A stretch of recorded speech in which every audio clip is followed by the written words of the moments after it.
The fastest way to the heart of a country is through its food.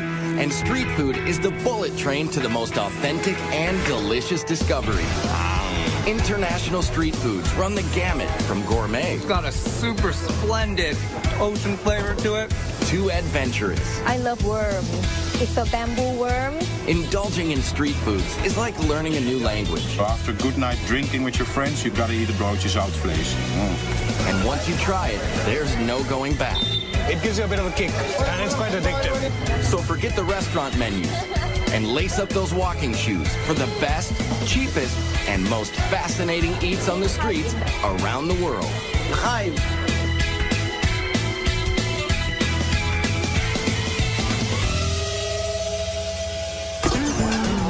Food.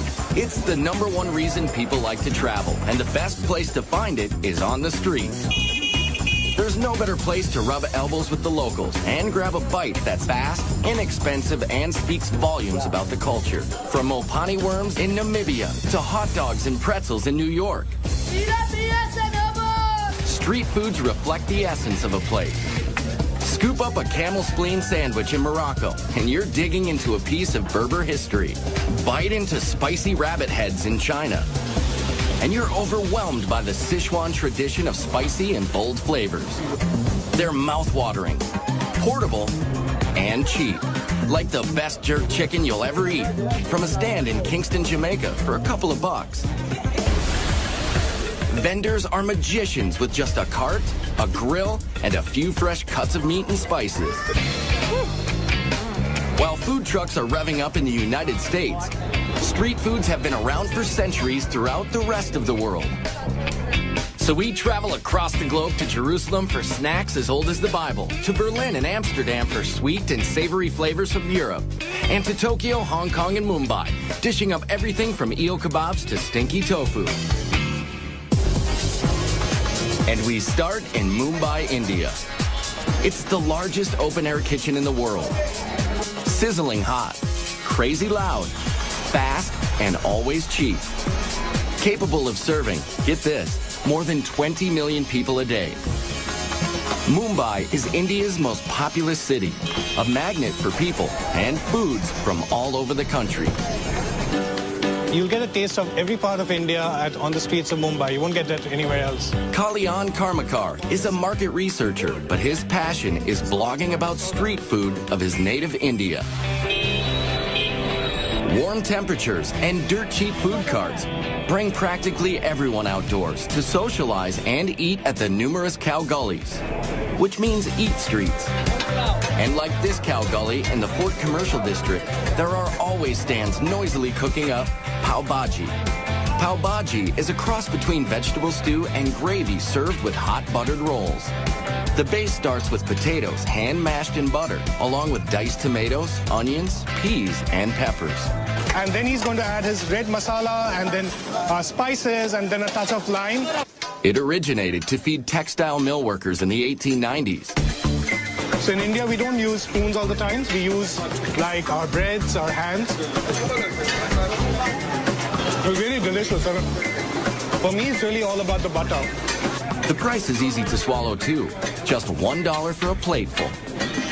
A lot of the food in Mumbai is vegetarian because 80% of the population is Hindu. They consider cows to be sacred, but they do have their burgers. Bombay burgers, that is, otherwise known as vada pav. We call it vada pav. For you, it's Bombay burger. Mumbai's favorite food. It has no meat. It's just a carb fest of potatoes and spices mashed in a ball, coated with chickpea flour and deep fried. The vada pav sells for about 10 cents. Locals eat it for every meal. If you want to taste real Mumbai food, it's on the streets, available on the streets. Yeah. No need to go to a 5-star or any posh restaurant. Well, maybe, but it's better if you're weaned on a very spicy diet. The Bombay burgers come with complimentary chili peppers, which would destroy adventurous eaters in most parts of the world. But not here. No, because we've grown up on this. So, you know, after this, like habanero peppers of Mexico, those are like kid stuff. Like, we can have that in our sleeve. No doubt about it, the street food scene in Mumbai is gritty. Takeout is wrapped in newspaper.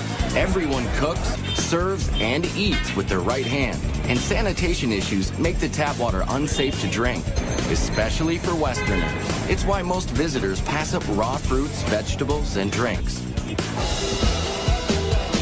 While there are eat streets all over Mumbai, you'll only find meat dishes in a handful of Muslim areas, like Bendi Bazaar in the oldest part of South Mumbai.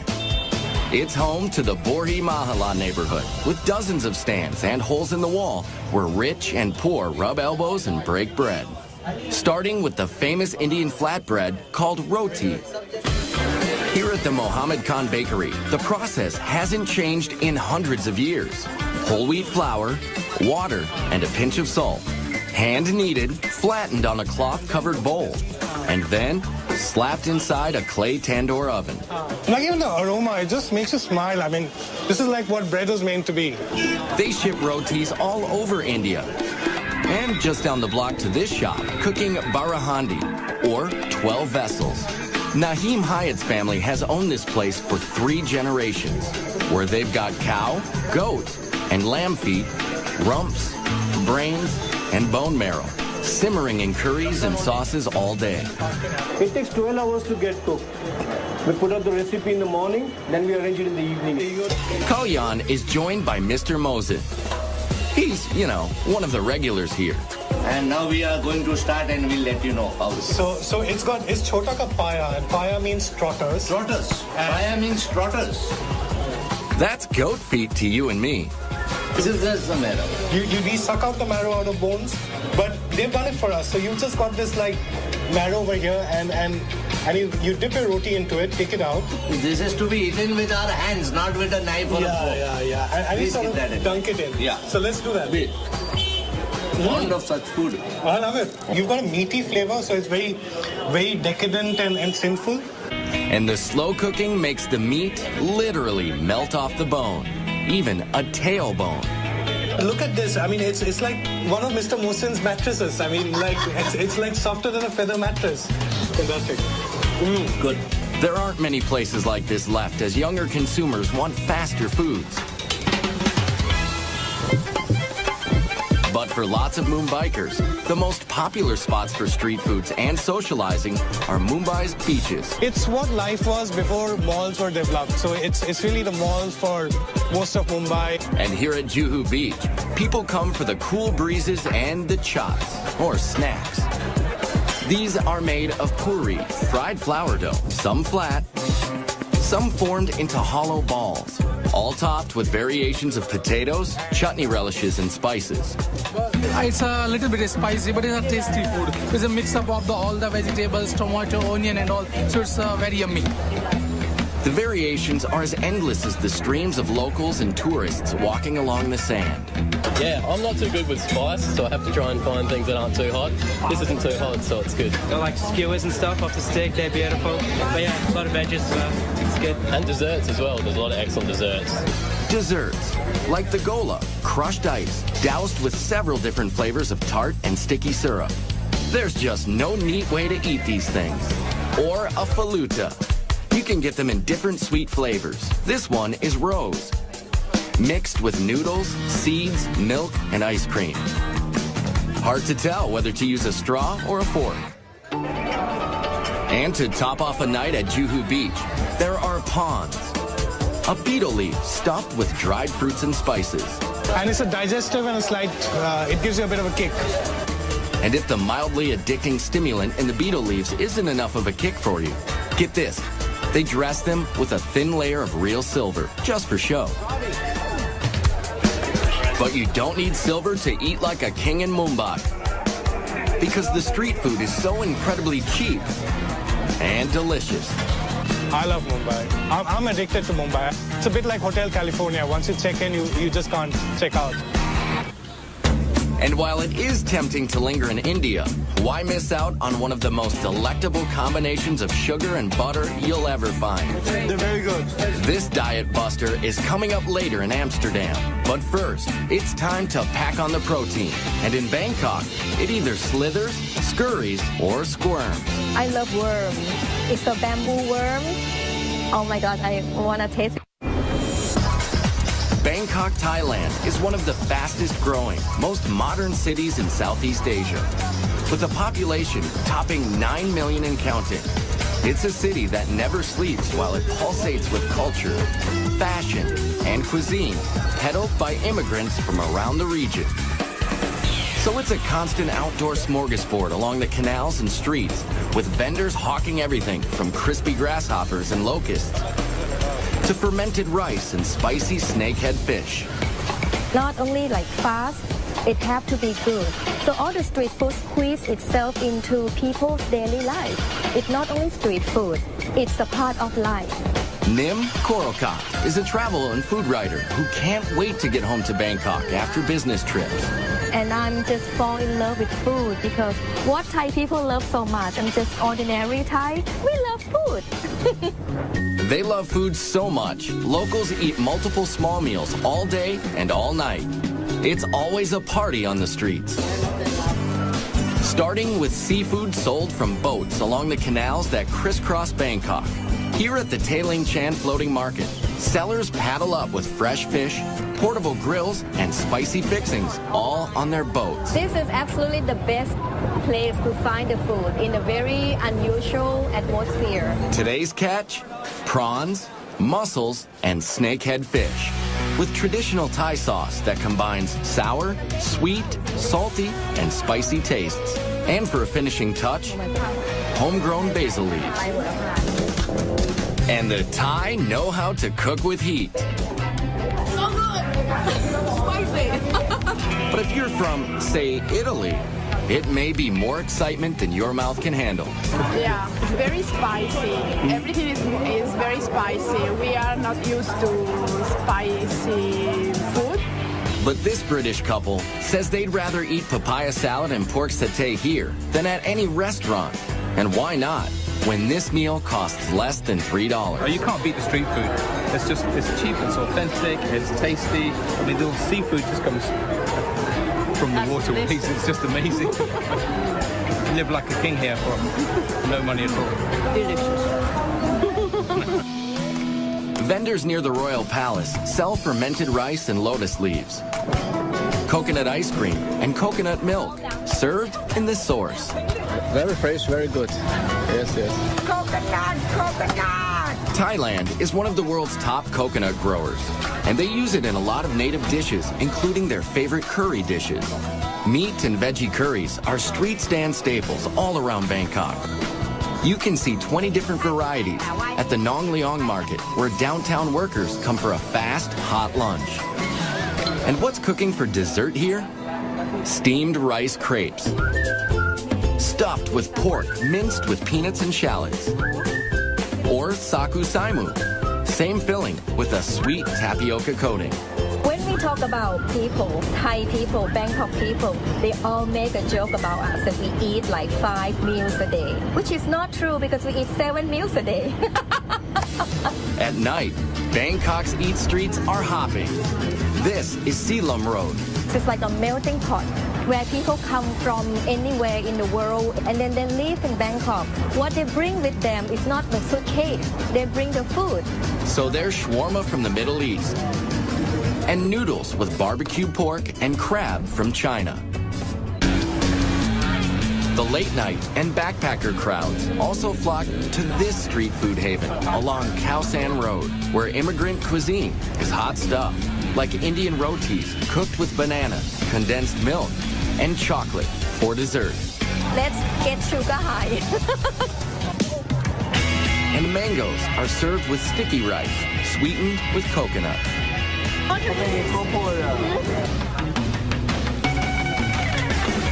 And it wouldn't be Thailand without pad thai. But this iconic dish is cooked in several different ways, down to the choice of 4 kinds of noodles. This close to the sea, shrimp is a popular version. It's cheap and it's safe and it's really nice. But here's where it gets interesting. Yes, we've saved the best for last. Crunchy, spicy, crispy bugs. I love worm. It's a bamboo worm. frying bugs and selling them has been a calling for Mano Parnatharn for 20 years, bringing a taste of home from northeastern Thailand to the big city. Locusts, grasshoppers, bamboo worms, scorpions. For Thais, they are a major source of protein. But for tourists, the grasshoppers and other creepy crawlies are a test of bravery.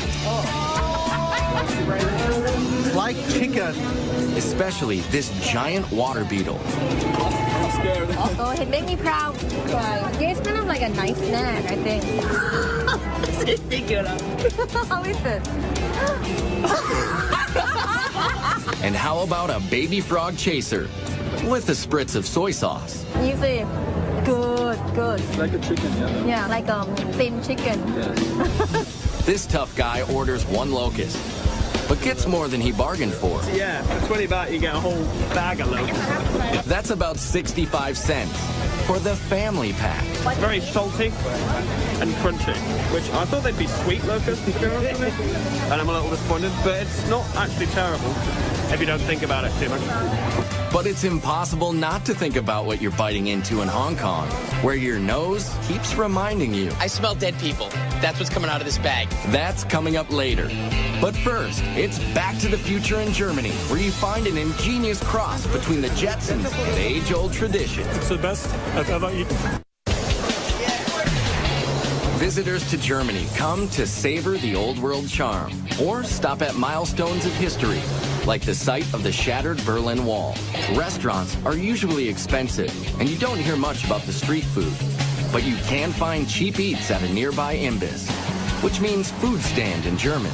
You'll find them all over the outdoor weekend markets in Berlin, like the Winterplatz. Vendors dish up plenty of German favorites, like soups, strudels, and pickled fish. But ask any Berliner, and they'll tell you the best is worst. Bratwurst. Commuters get them hot and on the go at metro stations from the sellers who look like something out of Star Wars. Very good, Jet. First here is the best gift inventing. They're called grill walkers, one-man sausage band, strapped into a combo propane tank and grill contraption. Now this is mobile food. But the most beloved brat in Berlin is the currywurst. Pork sausages grilled and doused in curry and tomato sauce. And one of the most famous currywurst joints is Curry 36, where you can eat inside or out. But most currywurst is grab and go. I asked them where you can get the best currywurst in Berlin, and they told me Curry 36. So I'm here now to taste, and it's great. Urban legend has it that in 1949, a German housewife traded liquor to British soldiers for the hard-to-find curry spices. She cooked up the cheap but filling dish. This meal deal is less than $4. Oh yeah, really good. Over the years, Germans have acquired a taste for Mediterranean fare brought by Turkish immigrants like this modest guy. Come to Mustafa's Kreuzberg, Berlin City, richtig. Best kebab in town. Doner kebabs are like heroes, an oversized sandwich made of pressed spiced chicken, veal, or lamb, sliced paper thin and piled high with veggies and a pita, all for about $4. I love kebab, yeah? Before, I don't found a good kebab, and I think I must make the best. Food writer Steen Hansen agrees. Got lovely meat here. We've got some feta cheese, onions, salad, some pieces of potato. Just delicious. And if you're on the hunt for another European street food adventure, head west to the Netherlands. Amsterdam is known as the Venice of the North because of its canals and seafood. We eat the shrimps, we eat the eel, we eat herring. Boy, do they eat their herring. Vandaag voor u wel. Dutch foodie Francis Broekhuysen gets his fix at Doppermarkt Street Market. Raw herring is salted for several days and sliced into bite-sized pieces with raw onion and pickled gherkins thrown in. They leave the pancreas inside, so the enzymes, they make the flesh really soft. Oh. It's good. Delicious. Cod is another favorite Dutch street food. In a batter with a lot of spices and herbs. And just like in Germany, Amsterdam's large immigrant population is mixing it up. It's a lot of influence of different cultures. So we have Suriname people, Moroccan, Turkish. Immigrants who cook up dishes like baga, which are donuts made of chickpea flour. Or these sandwiches. They're called broodje zoutvlees. This is fiery stuff. Sticky, gooey, hot. They are stuffed with spicy, fatty, cured beef, brought by immigrants from Suriname. Look at this. Animal fat. And all over Amsterdam, you'll find snack kiosks popular with tourists and the drinking crowd. Like the carb-loaded street foods across the canals in the Albert Cupmarkt. Bet these fries smothered in mayo can cure a hangover. Yeah, mayonnaise, baby. Oh my goodness. Folks also flock to outdoor markets to avoid the pricey restaurants, even if some of the street eats are a mystery. Still not quite sure what kind of meat this is, but it's delicious. Less adventurous tourists head straight for the famous Dutch sweet stands. This you can find all over Holland. The stroopwafel. Stroopwafels are a Netherlands creation dating back to the 1700s. 2 paper-thin cookies with sweet caramel honey slathered in the middle. This one is a secret family recipe. My father was busy getting the perfect recipe for many years. And finally he got it. Very good. It's awesome. Very sweet, warm, tasty, rich. And the other uniquely Dutch street food dessert starts with a similar sweet batter, but with different results. These are called proffertjes, which means to puff up. Miniature puff pancakes. His grandfather used to hawk the mini pancakes at traveling carnivals. Flour, milk, eggs, and some secret ingredients where I can talk about. Okay, I can understand. Yet another Dutch health food, served hot and topped with powdered sugar and butter. Lots of butter. They're very good. Yeah. Very good. Yeah. From artery-clogging goodness in Amsterdam to a bitter dessert in Hong Kong. Coming up next, turtle jelly. It's just what the doctor ordered. It's usually sexual potency for guys or beauty for women. And then, practicing proper etiquette in Japan can be very hard to swallow. This is definitely a big oyster.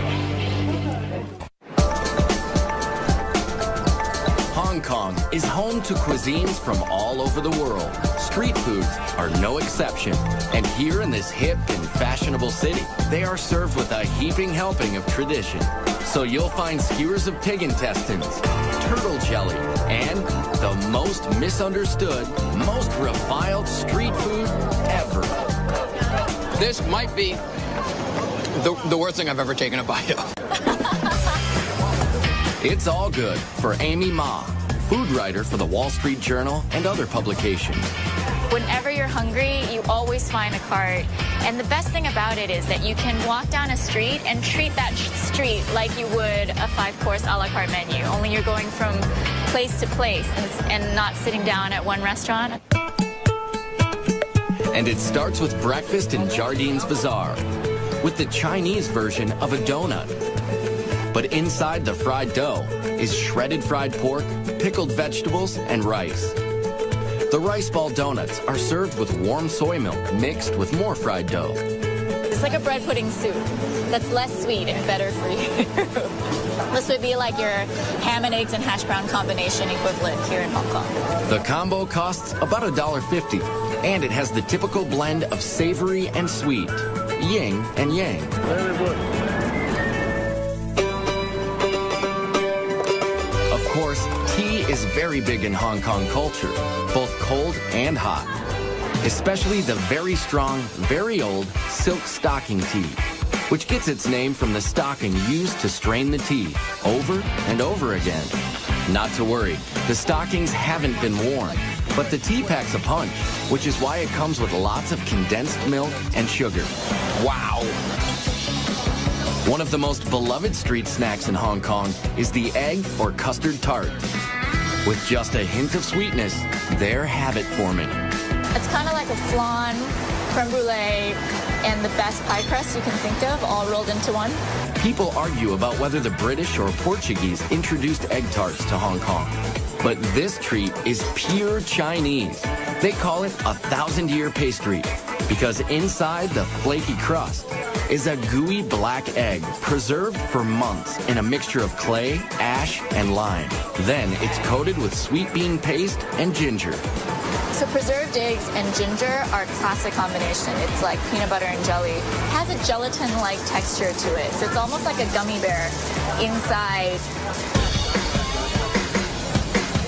The Chinese make up 90% of Hong Kong's population. In the Mong Kok district of Kowloon, there are lots of sidewalk cafes serving noodles and dumplings with plenty of internal organs. You get a lot of great street food stalls that will be a little more authentic. You'll start to see pig intestines or things that, you know, might make the typical tourists a little squeamish. You'll see that all the time in Mong Kok. Things like squid tentacles, spicy beef stomach, and yes, pig intestines on a skewer. They may be local favorites, but tourists find them tough to chew and even harder to swallow. Right? It smells like sulfur, yes, it does. Which kind of smells like poop, which is exactly what it is. Fantastic. I'm not making out with anyone tonight. You can cleanse your palate and more with traditional medicines. They play a big role in what the Chinese eat, which explains why this very bitter turtle jelly is so popular here. It's like a funky coffee jello. With medicinal foods in Asia, it's usually sexual potency for guys or beauty for women. So it's this very primitive idea of what good health is. Turtle shells are broken into little bits and stewed for about 9 hours. When it cools, the thick collagen in the shell turns to jelly. It takes a liberal dose of sugar syrup to make this medicine go down. But the real test of just how far you're willing to go for authentic Hong Kong street food begins long before you lay your eyes on it. It's called stinky tofu. The smell is horrible. And just one whiff is enough to send tourists running the other way. Try a little bit. No. It's actually really rare to find these on the streets these days. A lot of the stands have been outlawed because it just smells so bad. This tofu soaks in rotting vegetable matter for several months. And then it's fried and served with a dribble of hoisin sauce. Dead people in my mouth right now. And seriously, most tourists won't go near it. It's really not that bad. But a couple of our crew members were willing to taste one for the team. That's horrible. You just can't breathe while you're doing it. And that's the adventure of eating street food in Hong Kong. Some foods just can't cross the cultural divide, but that's all part of the fun. Coming up next in Tokyo, it's all about freshness and technique, where minding your manners can be one hot proposition. Then, an age-old ingredient in Jerusalem cures everything from aches and pains to wrinkles. More beautiful boy. Eating in Japan is all about art and etiquette, down to the smallest of street food stands and the grittiest of neighborhoods. Like the stalls around the Tsukiji Fish Market in Tokyo, where everything is immaculate and fresh. Yes, Tsukiji Fish Market is the most famous and biggest fish market in the world. Here you'll find every kind of fish and seafood imaginable. Much of it served raw. The sushi is definitely the freshest in the world. Yasuhisa Chiba, a culinary student whose family is in the seafood business, says it's that obsession with freshness that sets Japanese street food apart. Like this rice bowl, loaded with raw fish for about $15, about a third of a restaurant price. This is a donburi, or a sashimi over rice.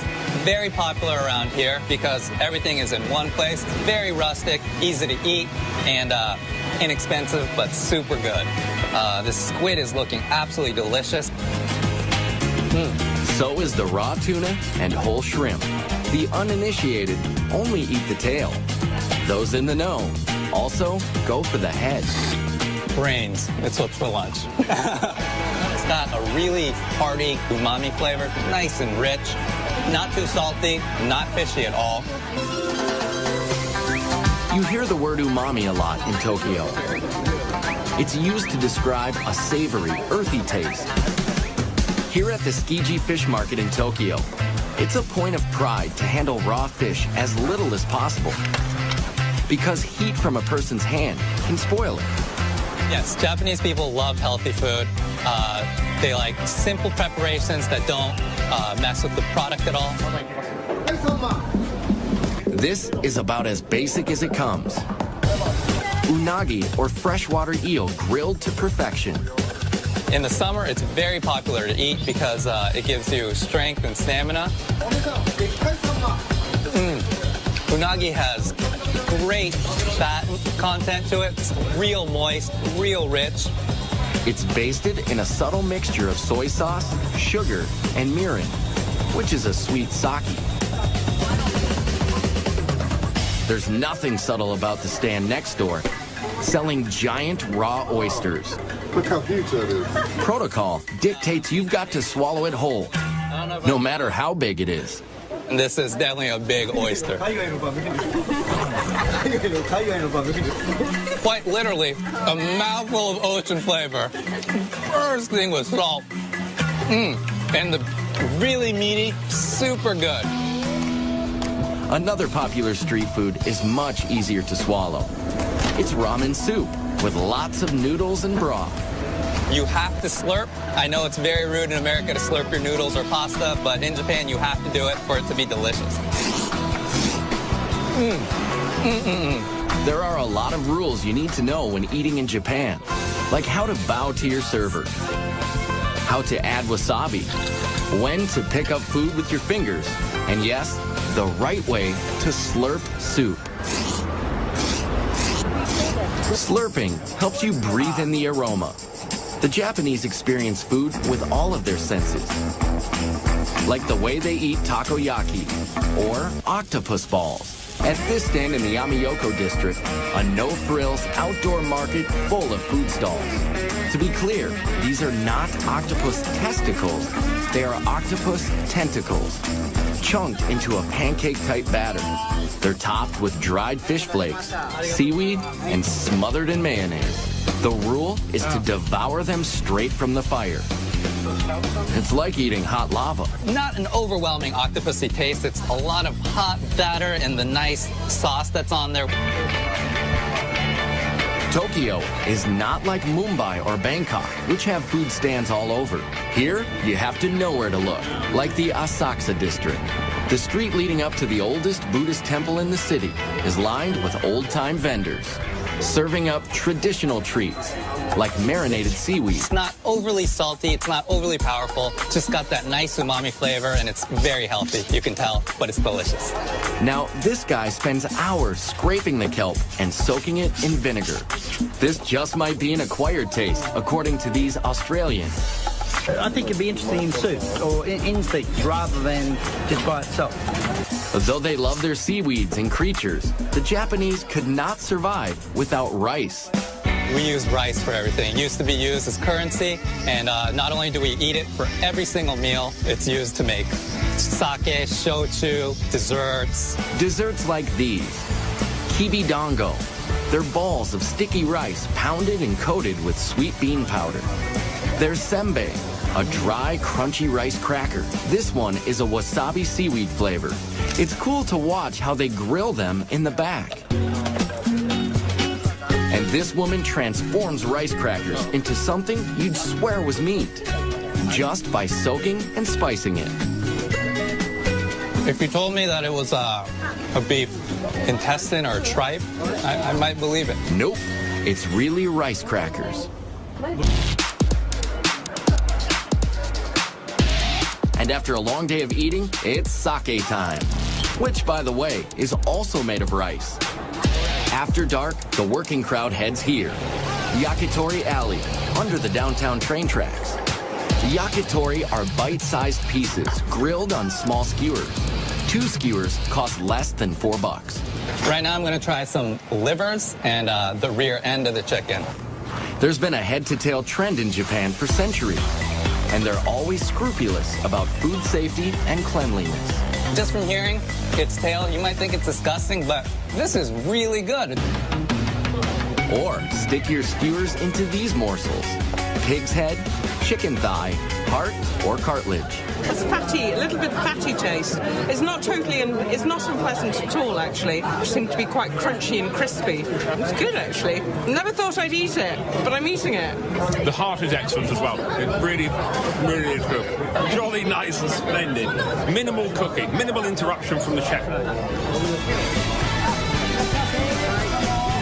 So whether it's cooked simply or simply not cooked, Tokyo street food is calling you like a sidewalk samurai with your chopsticks and skewers. Kampai!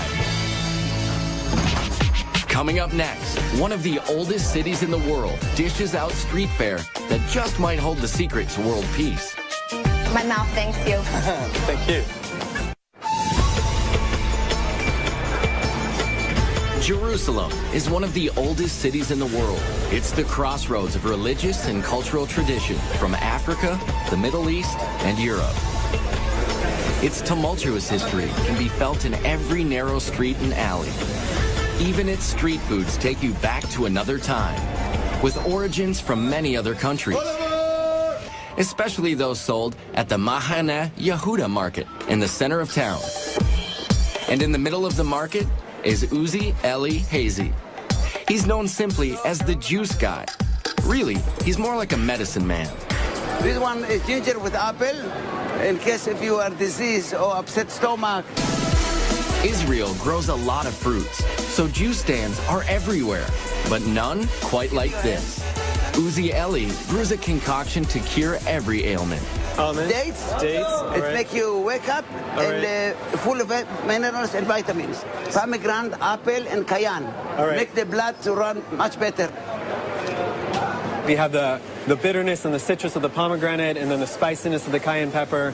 But his most prized potions are made from one of the world's oldest fruits. It's known as etrog in Hebrew, or citron in English. What you see here is especially unique in the world.